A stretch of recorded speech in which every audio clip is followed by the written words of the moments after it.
사랑하는 주님의 제자들 여러분, 오늘 오순절 성령 강림 후 두 번째 주일을 맞아 예수 그리스도 안에 있는 충만한 은혜와 축복이 여러분 모두에게 함께 하시기를 기도합니다. 이제 이곳 아이와는 한낮에는 90도 이상 올라가기도 하고 때때로 여름비가 대지를 적시기도 하는 등 진짜 여름이 되었습니다. 모쪼록 멀리 일리노이와 미시간과 뉴욕에 계시는 모든 분들에게도 하나님의 은혜 안에서 모두 건강하고 행복한 여름 보내시기를 기도합니다. 오늘은 오순절 성령 강림 후 두 번째 주일입니다.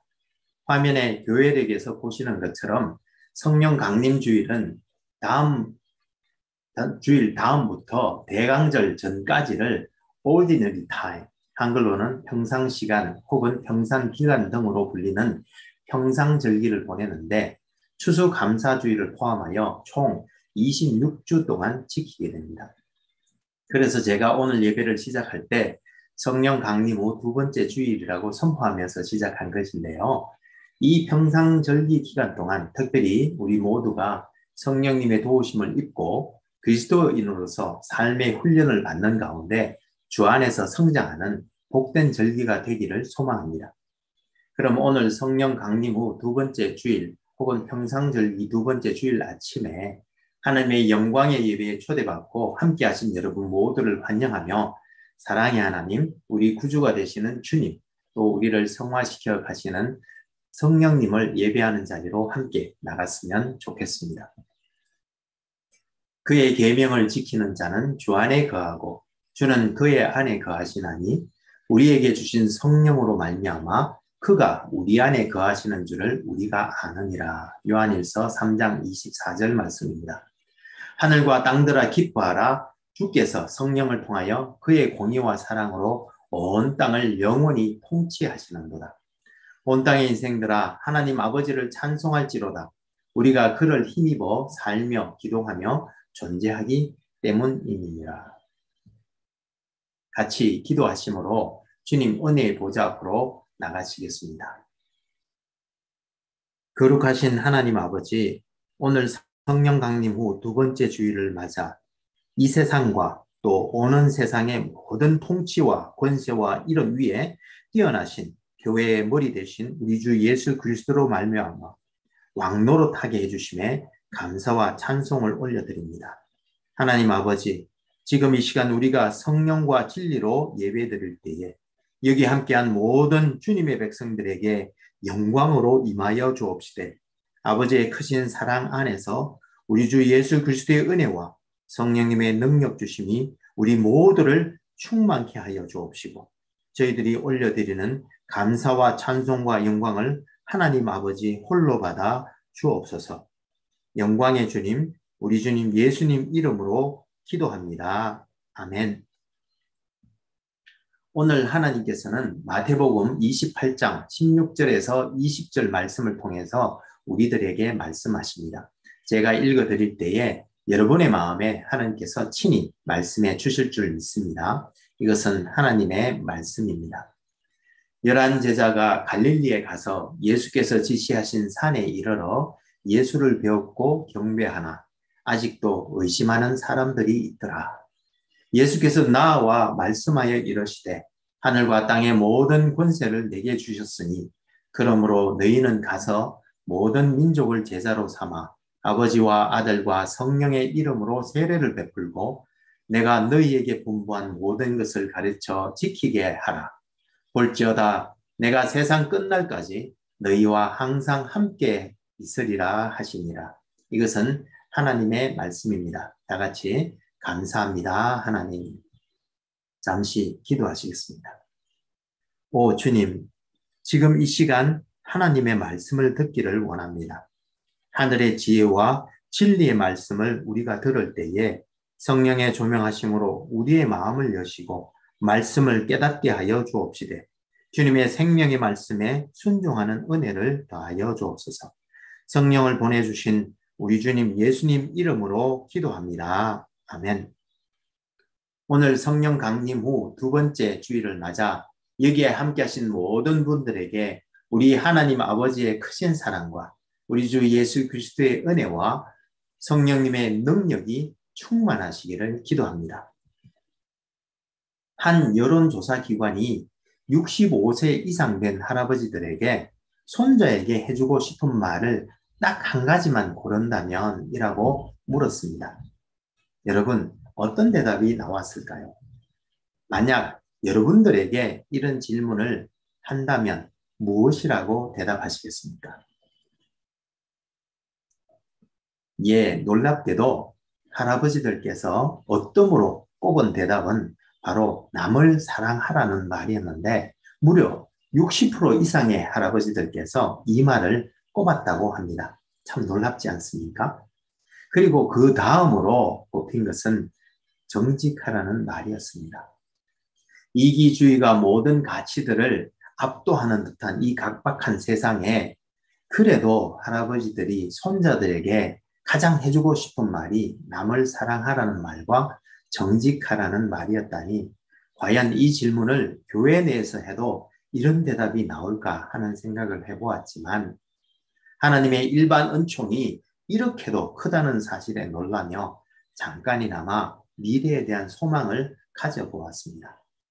그런데 여러분, 오늘 본문에 보면 예수님께서 성천하시기 전 제자들에게 온 족속에게 가서 제자 삼아 제자들에게 분부하신 모든 것을 가르쳐 지키게 하라고 하셨는데 과연 예수님께서 제자들에게 가르쳐 지키게 하라고 하신 것이 무엇이었을까요? 오늘 우리 같이 예수님께서 제자들에게 분부한 것이 무엇이었는지 한번 알아보고 생각해 보면서 서로 은혜 나눌 수 있기를 소망합니다. 오늘 본문은 예수님께서 부활하신 후에 갈릴리에서 11제자를 만나셔서 대위임령을 주신 내용이 기록되어 있는데요. 예수님께서 부활하신 후 수차례에 걸쳐 제자들에게 나타나셔서 그가 몸으로 부활하신 사실을 확인시켜 주시며 제자들에게 갈릴리로 가서 기다리라고 하셨고 마침내 제자들이 주님께서 명하신 대로 갈릴리에 모였을 때 아직도 부활을 의심하는 제자들이 있는데도 불구하고 앞으로 제자들이 해야 할 일을 명하셨는데요. 먼저 하나님께서 하늘과 땅의 모든 권세를 예수님께 주셨다. 즉 이제 하나님의 나라 통치권이 주님께 이관되어 아들의 나라가 시작되었다고 하시면서 제자들에게 이제 가서 모든 민족을 제자로 삼아 아버지와 아들과 성령의 이름으로 세례를 베풀고 예수님께서 제자들에게 명령하신 모든 것을 가르쳐 지키게 하라는 대위임령을 주시고는 주님께서 세상 끝날까지 이제 제자들과 항상 함께 하시겠다고 약속해 주셨습니다. 오늘 본문을 통해서 몇 가지 은혜를 나누기를 원하는데요. 그런데 여러분, 저는 오늘 본문을 보면서 의문이 먼저 생겼습니다. 무슨 말인가 하면 오늘 본문을 보면 주님께서 마지막 대속 사역을 하셨던 예루살렘에서가 아니라 갈릴리까지 가서 이 대위임령을 주셨는데 왜 주님께서는 갈릴리로 돌아가셔서 이 대위임령을 주셨을까요? 여러분 어떻게 생각하십니까? 이 질문에 대답하기 위해 먼저 갈릴리가 어떤 곳인지 생각해 볼 필요가 있을 것 같습니다. 여러분, 갈릴리가 어떤 곳입니까? 갈릴리는 예수님께서 공생의 사역을 하실 때 대부분의 시간을 제자들과 함께 보내시면서 여러 가지 기적도 베푸시고 또 다양한 사역들을 행하심으로 제자들을 가르치시고 훈련시키셨던 곳이었습니다.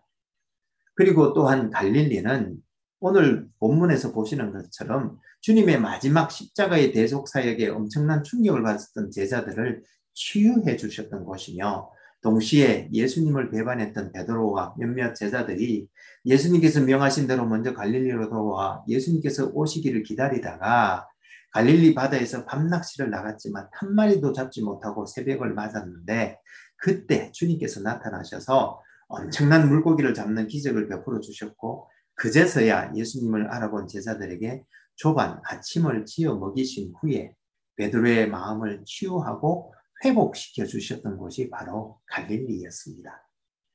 여러분, 제자들은 이제 주님께서 성천하시면 주님께로부터 위임받은 하나님 나라 전파 사역을 감당해야 하는데 그 사명이 쉬운 일이었겠습니까?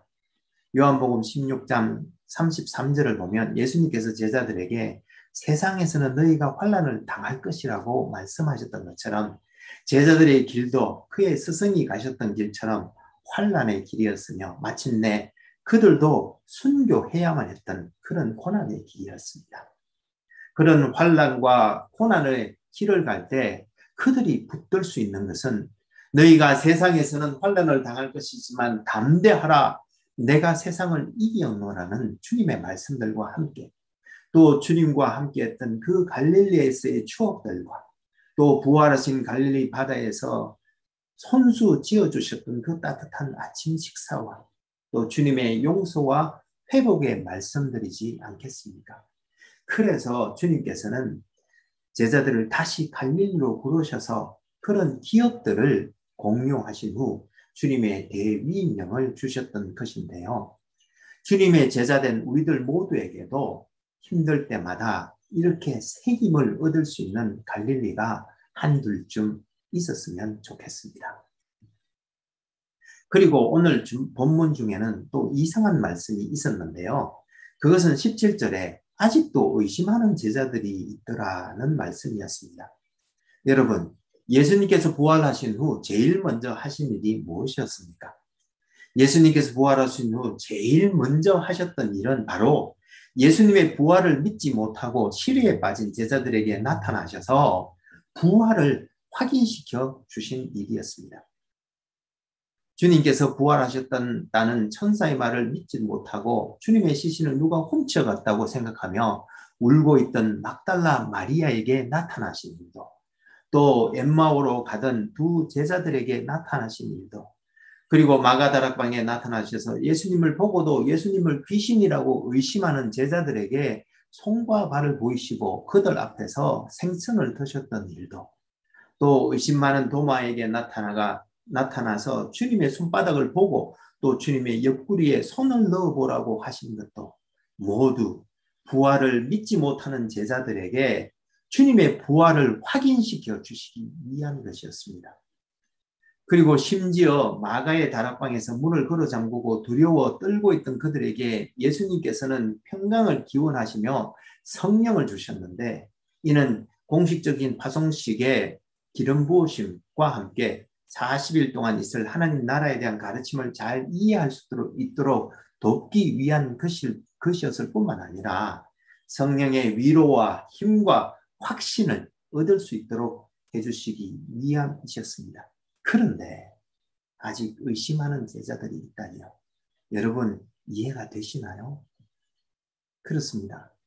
부활하신 주님을 만나고 그의 못자국난 손과 창자국이 선명한 옆구리를 보았어도 또 성령님께서 제자들에게 찾아오셨어도 심지어 예수님께서 제자들 앞에 서 있으셔도 제자들 즉 우리 인간의 믿음이 얼마나 보잘것없는지 우리는 이 장면을 보고 깨닫게 되는 것 같습니다.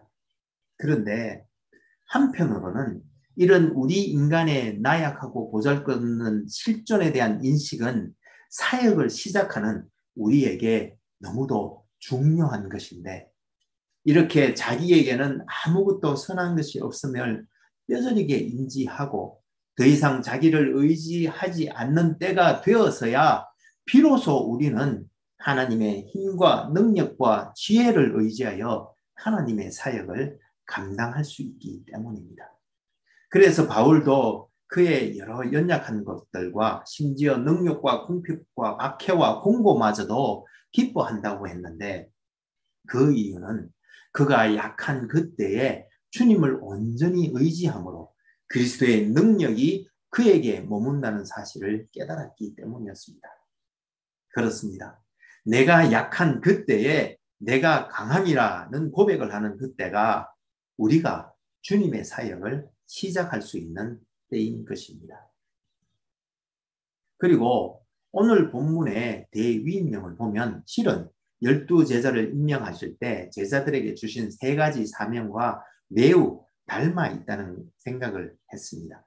마가복음 3장 13절에서 15절 말씀에 보면 예수님께서 12제사를 처음 세우실 때 제자들에게 주신 세 가지 사명은 예수님과 함께하는 것, 즉 항상 주님께 머물러 있으면서 주님과 교제함으로 주님께 배우는 것과 또 주님으로부터 파송되어 주님과 교제하면서 배운 것들을 다른 사람에게 전하는 것과 마지막으로 세 번째, 주님께 받은 권세를 행사하여 장애들을 극복하는 것인데 이렇게 권세를 사용하여 사역하는 것은 마태복음 12장 28절 내가 하나님의 성령을 힘입어 귀신을 쫓아내는 것이면 하나님의 나라가 이미 너희에게 임하였느니라는 말씀에 의하면 결국 하나님 나라를 건설하기 위한 것임을 말해주고 있는 것이었습니다.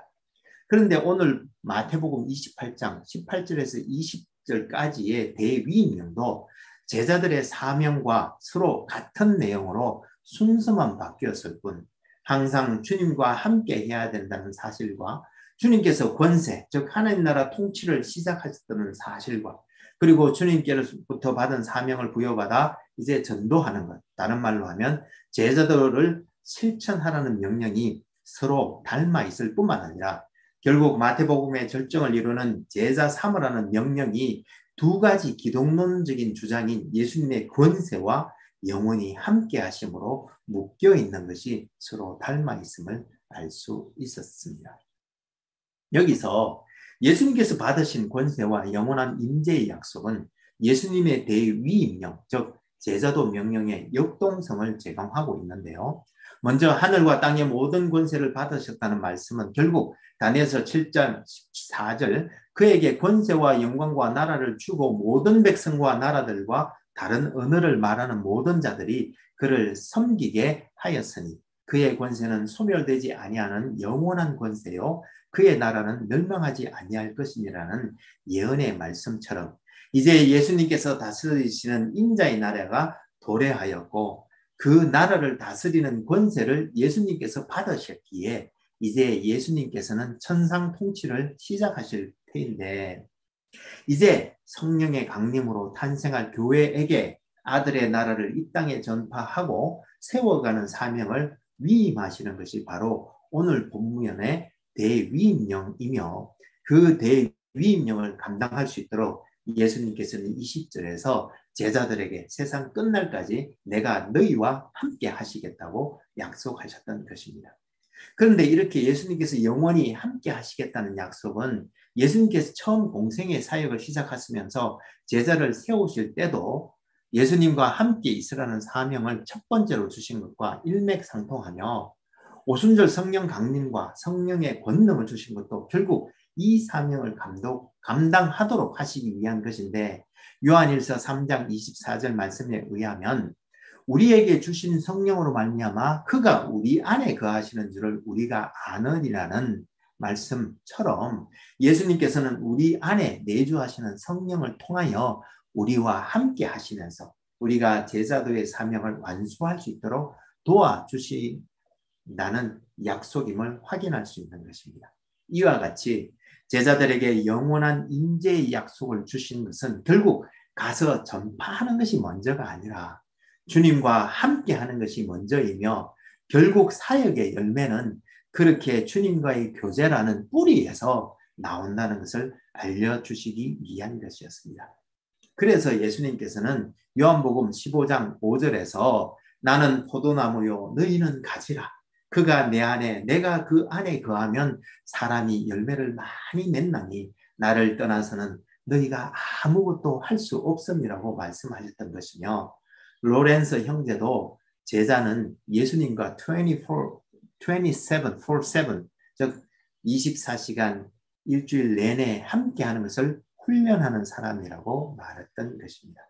따라서 제자된 우리는 제자들의 첫째 되는 사명이 바로 주님과 함께하는 것임을 명심하고 먼저 주님과 함께함으로 제자가 되어 또한 제자 삼는 사역에 임해야 할 줄로 믿습니다.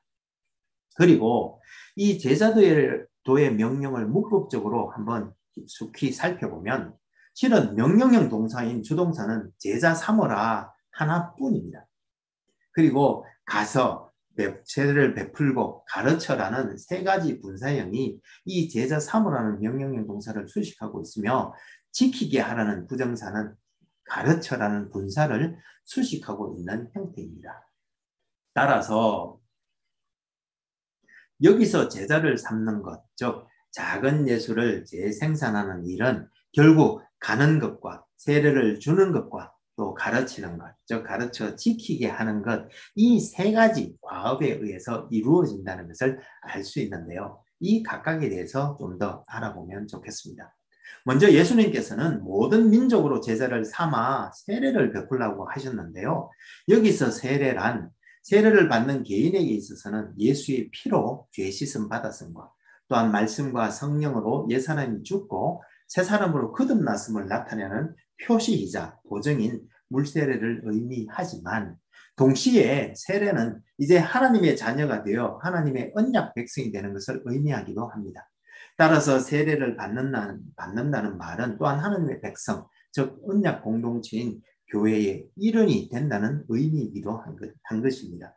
그래서 아버지와 아들과 성령의 이름으로 세례를 베푼다는 말은 아버지와 아들과 성령에 대한 전적인 헌신과 충성을 다짐한다는 의미이자 동시에 문자적으로는 이름 속으로, 즉 세례를 받는 것은 삼위일체의 사랑 안으로 들어가는 것, 다른 말로 하면 하나님의 언약 공동체 안으로 유입된다는 의미가 내포되어 있는 것입니다. 그리고 이렇게 세례를 받은 제자들에게 예수님께서 분부하신 모든 것을 가르쳐 지키게 하라고 하셨는데, 이 말은 예수님의 제자가 된다는 것은 그를 알고 믿고 따르는 것, 즉 결국 그분의 뜻을 받아들이고 그 뜻에 순종한다는 의미로, 이는 결국 우리가 가르침을 받는다는 것은 그분을 더 알게 되는 것이며, 그분을 더 알면 우리는 그분을 더 사랑하게 됩니다.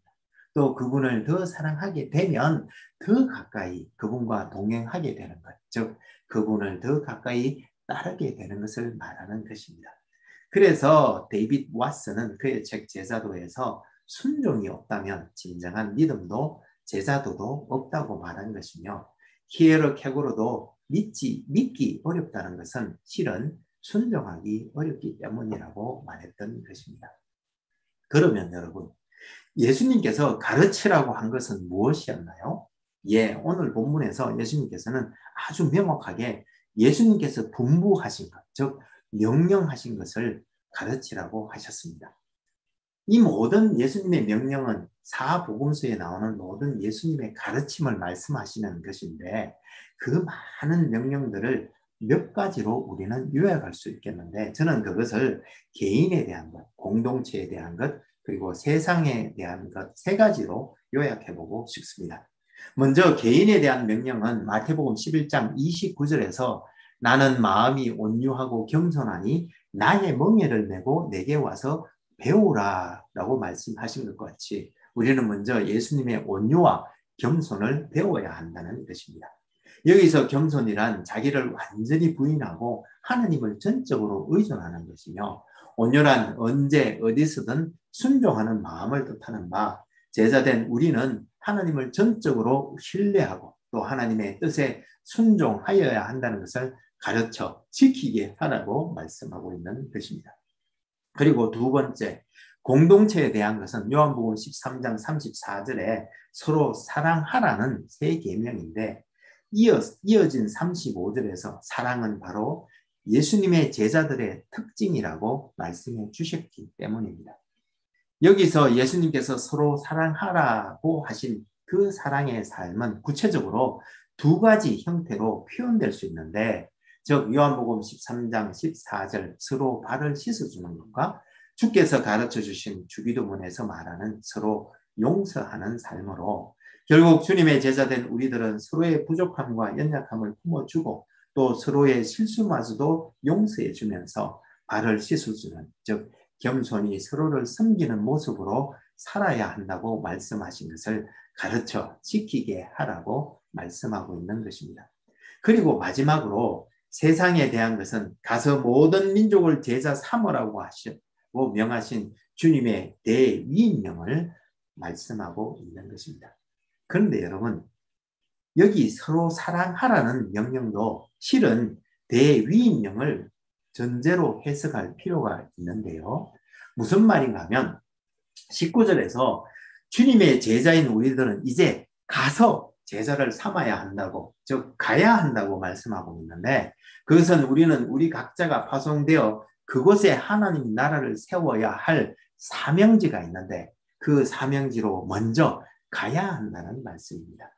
이 가라는 명령은 어떤 이에게는 문화와 환경이 다른 선교지로 떠나야 한다는 말이기도 할 테고, 어떤 이에게는 자기가 일하는 일터로, 또 어떤 이에게는 인과기도 되지 않는 가정으로 떠나야 한다는 말일 수도 있을 텐데, 어쨌든 주님의 제자인 우리들 모두에게는 각자의 컴포트 존을 떠나 각자에게 주어진 사명지로 가서 그곳에서 제자를 삼아야 한다는 것을 의미하는 것인데, 그런데 여러분, 사명지인 그곳에 가면 어떻습니까? 무슨 말인가 하면 처음 그곳에 도착해 보면 아직 서로 사랑할 사람이 없겠지요. 그러면 제일 먼저 우리가 해야 할 일은 바로 사랑할 사람을 먼저 만들어야 하는 것일 텐데, 그 일은 위로 하나님을 사랑할 때 하나님께서 우리에게 흘려보내주시는 그 하나님의 사랑을 우리들의 이웃으로 흘려보내면 그 하나님의 사랑에 감응한 사람들이 생길 테고, 그때 그들과 함께 사랑의 공동체를 형성하여 서로 사랑하면서 그곳에서 예배를 올려드림으로 하나님 나라를 그곳에 세우게 될 것입니다. 결국 서로 사랑하는 명령 안에는 가서 제자 삼으라는 대위명이 함께 어우러져 있는 것이며, 그 시작은 바로 가는 것에서 시작됨을 알 수 있는 것입니다.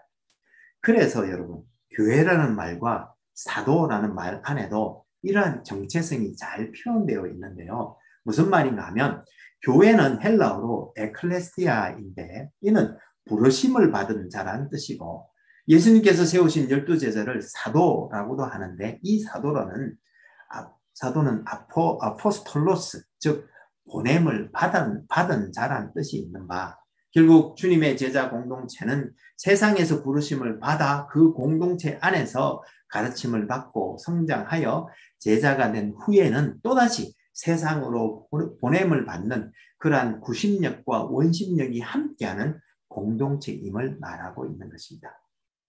와서 제자 되고 가서 제자 삼는 것, 그것이 바로 제자된 우리들의 정체성인 것입니다.